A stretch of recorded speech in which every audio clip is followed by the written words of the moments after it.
ડિંડોલી વિસ્તારમાં બિલિયાનગર સોસાયટી ખાતે સરા જાહેર યુવાની હત્યા કરી ભાગી છૂટેલા બાળકિશોર સહિતનાઓને ગણતરીના કલાકોમાં પોલીસે ઝડપી પાડ્યા હતા.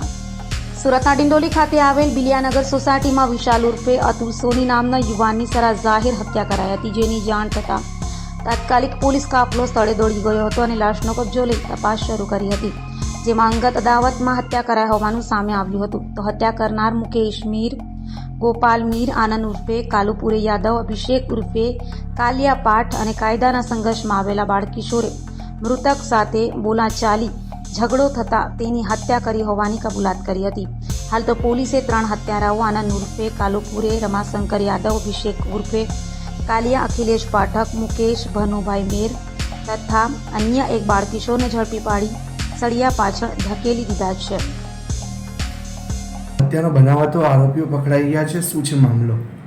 ડિંડોલી પોલીસ સ્ટેશન વિસ્તારમાં ગઈકાલે નવાગામ એરિયામાં એક ઘટના બની હતી. આ ઘટનામાં હત્યાનો બનાવ બન્યો હતો. આ હત્યામાં ભોગ બનનાર તરીકે અતુલભાઈ સોની કરીને એક વ્યક્તિ છે, એનું મૃત્યુ થયું હતું.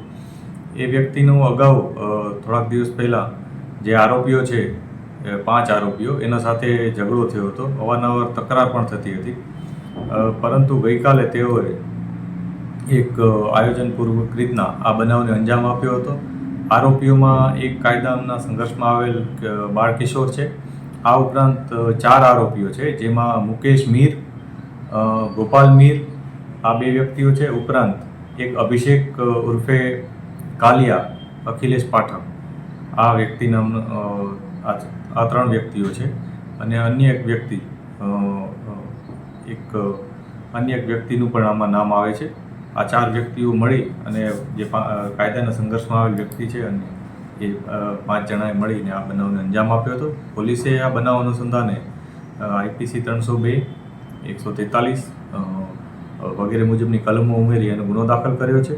આ ગુનો દાખલ કર્યાને તરત જ પોલીસે ગણતરીના કલાકોમાં જ 4 આરોપીઓની અટકાયત કરી લીધી હતી અને કાયદેસરની કાર્યવાહી કરી એમાંથી જે 3 વ્યક્તિઓ છે એની ધરપકડ કરેલ છે અને એક કાયદાના સંઘર્ષમાં આવેલ બાળકિશોરને રાઉન્ડ અપ કરેલ છે.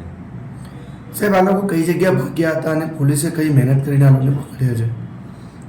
આ લોકો પોલીસને ઇન્ફોર્મેશન જે મળી હતી એ મુજબ એ લોકો જે ડિંડોલી પોલીસ સ્ટેશન વિસ્તાર છે એનાથી બહારના એરિયામાં જતા રહ્યા હતા. પોલીસે તત્કાલ એમનું પોતાના સોર્સ મારફત ઇન્ફોર્મેશન મેળવી અને આરોપીઓ સુધી પહોંચી ગયા હતા અને પહોંચીને તત્કાલ તેઓને રાઉન્ડ અપ કરી અને લઈ આવ્યા હતા. એકવાર એ લોકોનું આઈડેન્ટિટી વેરીફાઈ કરી હતી, એમનું જે બીજી ડિટેલ્સ છે એ વેરીફાઈ કરી હતી અને ત્યારબાદ તેઓની ધરપકડ કરી.